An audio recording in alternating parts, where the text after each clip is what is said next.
제가 잠실 중공 5단지를 가지고 있는데요. 주공 5단지요. 네. 네네.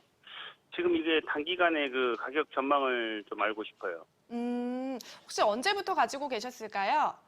2015년도 상반기에 구입했습니다. 네, 주공 5단지 앞으로의 전망에 대해서 여쭤보셨고요. 바로 인사 네, 나눠볼게요. 단기간 전망. 예, 예. 네.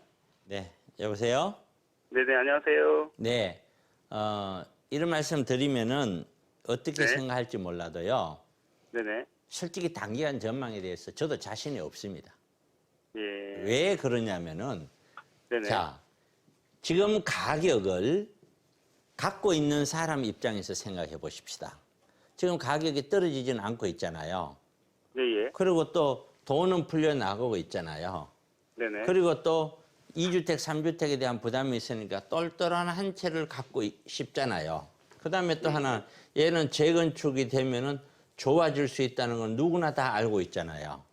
예, 예. 그러면 이거는 단기간에 이 사람들은 올라가거나 절대로 안 떨어진다고 볼 거 아니에요. 그럼 그 예, 예. 반대편에 한번 볼까요? 과연 지금 22억, 24억 되는 걸 사가지고 도대체 얼마까지 올라가야 돈이 남냐라는 거예요. 1대1로 받는다 치더라도. 그 다음에 또 한강변에 받을 수도 있고 전혀 조망이 없는데 받을 수도 있잖아요. 네네. 그러면 내가 가격이 23억이 아니라 23억을 그대로 유지할지 안 할지도 모르잖아. 그것도 앞으로 사업 시행 인간이 뭐네 다 끝나갖고 건축까지 다 가려면 앞으로 이게 몇 년 걸릴지도 모르고요. 예, 예. 그 많은 시간에 이 돈을 묶고 나눠놓고 그게 월세 나오는 것만큼도 타산이 나오겠느냐는 얘기예요. 이게 자체가. 네. 그다음 세 번째는 여기에 거주를 또 해야 되잖아요. 거주를 하지 않으면은 조합은 자격증을 안 주니까요. 근데 여기에 조합 설립되고 뭐 되고 하면은 이제는 이제 이게 매매 자체도 어려운 형태로 또 갈 수도 있잖아요. 특수한 경우를 제외하고. 네네. 그러면 과연 언제까지 이게 올라간다고 볼 수 있을까? 이거는 부정적으로 보는 시각이에요. 이게 동시에 같이 있는데 단기에 어떻게 그러냐? 이거는 어느 누구도 이렇다 저렇다라고 얘기할 수는 없어요. 제가 봤었을 때 제 기준으로 네. 제 그냥 이거는 정답이라고 볼 수는 없어요. 제 직감으로는 적어도 올해 내년 초 정도까지는 얘가 크게 안 떨어질 것이다. 그런데 네. 이제 변곡점은 내년 이제 중하반기 때부터다. 저는 그렇게 봐요. 왜? 내년 중하반기 때 무슨 일이 있나요? 그만큼 세금에 대한 어떤 문제가 있고 또 예.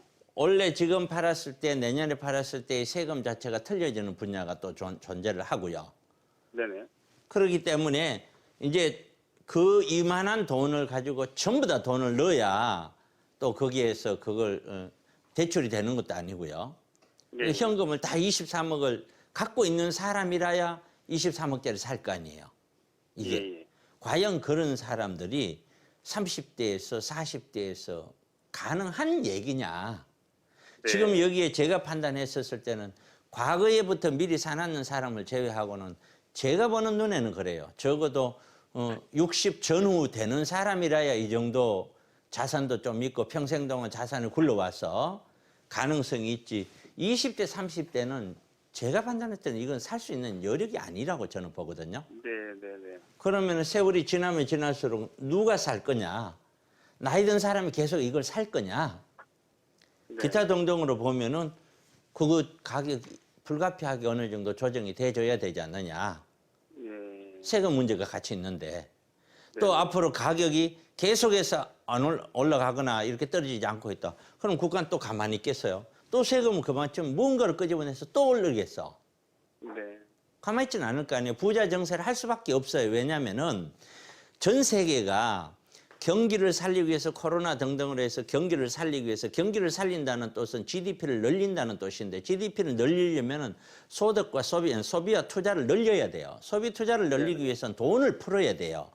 그 많은 돈이 우리나라도 지금 부채가 늘고 있잖아요. 그럼 이걸 어떻게 감당을 해요? 세금으로 감당할 수밖에 없어요. 그럼 누구한테요? 돈 없는 사람? 아니죠. 돈 많은 사람들한테 세금을 매길 수밖에 없는 게 전 세계가 부자 정세 형태로 갈 수밖에 없을 거예요. 그랬을 때 세금 부담까지도 하면서도 나는 이걸 사야 되겠다 하는 그 정도의 능력이 있는 사람을 제외하고는 쉽지 않을 거 아니에요. 그렇죠? 네. 그렇기 때문에 저 개인적으로는 저는 이건 너무 비싸다고 생각하고 있는 사람이에요. 저 개인적으로는. 네네. 그러니까 저는 계속해서 올라간다면 무언가 이거는 진짜 좀 이해하기 힘든다. 네. 어떻게 하다가 뭐 난 이거 사야 돼 하고 무조건 강남에 하나 집을 하나 팔아서 돈을 20억 갖고 있어요. 그런 사람이 하나 살 수는 있겠죠. 그래서 5천만 원이 1억 올랐다 할 수는 있을 거예요. 그런데 그렇게 한두 개 사갖고 오른 것을 올랐다고 할 수 있겠느냐. 쭉 전반적으로 사줘서 오른 걸 올랐다고 해야 되지 않느냐. 그렇게 봤을 때 네네. 시대 흐름상 쭉 계속 올라간다는 것은 상당히 부담스럽다. 거기까지 제 의견을 드리겠습니다. 네네, 감사합니다. 네.